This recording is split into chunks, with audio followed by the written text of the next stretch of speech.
Hello বন্ধুরা, চলে গেলাম একটা মন্দিরে পুজো দিতে। তো এই মন্দিরটার নাম হচ্ছে বারো মন্দির।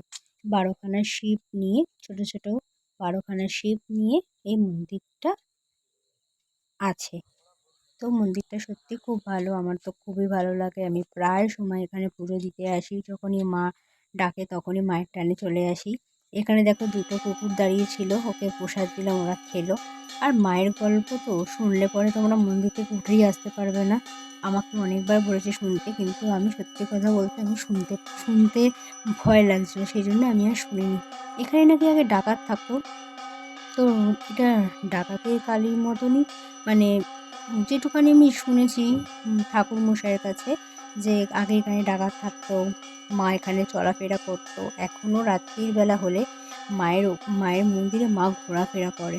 এটা খুব জাগ্রত মা। এটা হচ্ছে বারো মন্দিরের মা। তো এটা তোমার বসিরহাটের দিকে এনার মন্দির। তো তোমরা গিয়ে যেতে পারো। তোমাদের অনেকের জায়গাটা অচেনা হতে পারে। মা রাত্রিবেলায় সত্যি কথা বলতে যখন মায়ের গল্প তোমরা শুনবে, তোমরা ওখান থেকে আর উঠে আসতে পারবে না। আমাকে অনেকবার বলেছিল শোনার কথা, সত্যি কথা বলতে আমি শুনিনি, ভয়ে শুনিনি। আমার ভীষণ ভয় লাগে। মাকে দেখলে আমার খুব ভক্তি ভরে মাকে আমি দেখি, আর মাকে সত্যি খুব ভালোবাসি। আর মায়ের কাছে আমি যা চেয়েছি আমি তাই পেয়েছি।